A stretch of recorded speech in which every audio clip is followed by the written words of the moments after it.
Good evening class, this is Dr. Chetna Gupta Pasine and our today's topic is meiosis cell division. तो mitosis cell division की तरह meiosis cell division भी 2 steps में complete होता है, karyokinesis and cytokinesis. Karyokinesis nucleus का division, cytokinesis cytoplasm का division.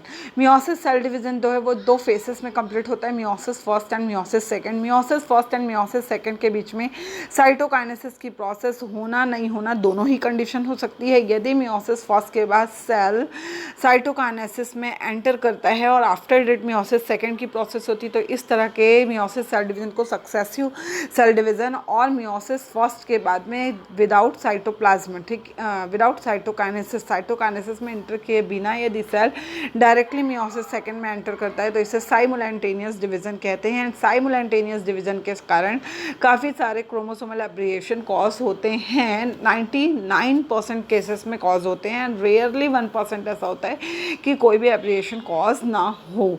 तो दोनों तरह का डिवीज़न हो सकता है। और इसके बाद में जब हम meiosis सेल डिवीज़न की बात करते हैं तो meiosis सेल डिवीज़न में कैरियोकाइनेसिस के पहले जब सेल अपने आप को प्रिपेयर करता है डिवीज़न के लिए तो उस फेज़ को हम इंटरफेज कहते हैं। इंटरफेज जो है, प्राइमरी इंटरफेज में जो क्रोमोसोम्स होते हैं वो इतने कंडेंस्ड नहीं होते हैं, नेटवर्क लाइक स्ट्रक्चर के फॉर्म में वो बहुत ज़्यादा क्या बोलोगे, कॉम्प्लिकेटेड स्ट्रक्चर के फॉर्म में होते हैं। एंड जो लेटर इंटरफेस होता है वहाँ पर क्रोमोसोम में क्या होता है, रेप्लिकेशन स्टार्ट हो जाता है। एंड रेप्लिकेशन स्टार्ट होने के कारण क्रोमोसोम जो है क्रोमेटिन थ्रेड के फॉर्म में, हमको कंडेंस्ड क्रोमेटिन थ्रेड के फॉर्म में दिखाई देते हैं। इसके बाद प्रोफेस फर्स्ट में जो होता है बिल्कुल ये माइटोसिस सेल डिवीज़न की तरह है कि एक्वेटर में आके दोनों क्रोमोसोम्स जो होते हैं, क्रोमोसोम्स आकर क्या होते हैं, एक्वेटर में आके पोजिशनेट हो जाते हैं और यहाँ पर जो न्यूक्लियोलस होता है, न्यूक्लियर मेम्ब्रेन होता है, वो कम्प्लीटली डिसअपीयर हो जाता है और यहाँ पे क्रोमोसोमल पेयरिंग होती है एंड एक्वेटर में आके क्रोमोसोम्स अरेंज हो जाते हैं। मेटाफेज फर्स्ट स्टेज में क्या होता है, न्यूक्लियर मेम्ब्रेन कम्प्लीटली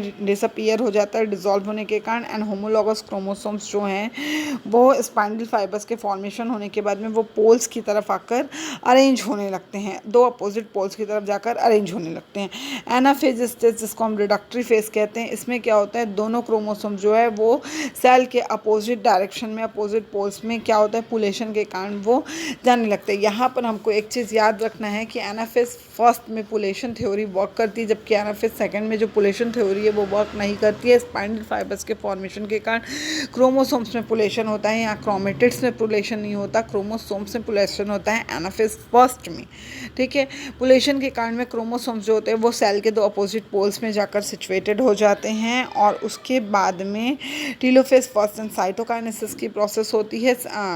तो टीलोफेज के कारण 2 अपोजिट पोल्स में दोनों क्रोमोसोम जाकर अरेंज हो जाते हैं और साइटोकाइनेसिस के थ्रू हमको 2 सेपरेट क्या मिलता है, न्यूक्लियस या सेल्स मिलते हैं, 2 डॉटर सेल्स मिलते हैं पेरेंट सेल्स से और यहाँ पर आपका meiosis फर्स्ट जो होता है वो कंप्लीट होता है। अब meiosis फर्स्ट के टीलोफेज फर्स्ट के बाद में या तो सेल साइटोकाइनेसिस करेगा या नहीं करेगा, ये कंडीशन मैंने आपको पहले बताया। यदि करा तो सक्सेसिव डिवीजन, नहीं करा तो साइमुलेंटेनियस डिवीजन।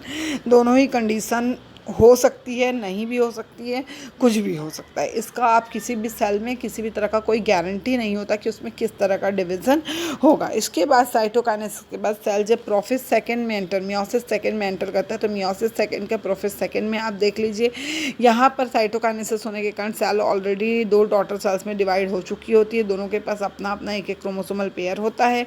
मेटाफेज सेकंड में अगेन क्या होता है कि वो जो क्रोमोसोम्स होते हैं वो एक्वेटर में आकर अरेंज हो जाते हैं, ठीक है। स्पाइंडल फाइबर्स का फॉर्मेशन स्टार्ट हो जाता है जो कि meiosis फर्स्ट से ही बना हुआ है, वो एक लीनियर सीक्वेंस में आकर अरेंज हो जाते हैं। एनाफेज सेकंड में अगेन, अब यहाँ पे ध्यान देना है आपको, एनाफेज फर्स्ट में क्रोमोसोम्स में पुलेशन हुआ था, जबकि एनाफेज सेकंड में क्रोमेटिड्स में पुलेशन होता है। क्रोमेटिड्स में पुलेशन होता है और यहाँ पर क्या होता है, क्रोमोसोम में प्रेजेंट जो क्रोमेटिड्स होते हैं वो 2 अपोजिट पोल्स की तरफ जाकर अरेंज हो जाते हैं। टीलोफेज सेकंड में हमको क्या होता है, 4 पोल्स पे 4 सेपरेट जो होते हैं आपको क्रोमोसोम्स के क्रोमेटिड्स मिलते हैं। एंड साइटोकाइनेसिस के बाद में आपको यहाँ पर 4 न्यूक्लियस मिलते हैं जो कि कैसे होते हैं, हैप्लॉइड क्रोमोसोम्स कंटेनिंग न्यूक्लियस होते हैं। ठीक है, माइटोसिस सेल डिवीज़न में डिप्लॉइड से डिप्लॉइड ही बनता है, जबकि मियोसिस सेल डिवीज़न में डिप्लॉइड से हैप्लॉइड का फॉर्मेशन होता है। इसलिए मियोसिस सेल डिवीज़न को रिडक्शनल डिवीज़न भी कहा जाता है। यहाँ पर आपका मियोसिस सेल डिवीज़न कंप्लीट होता है।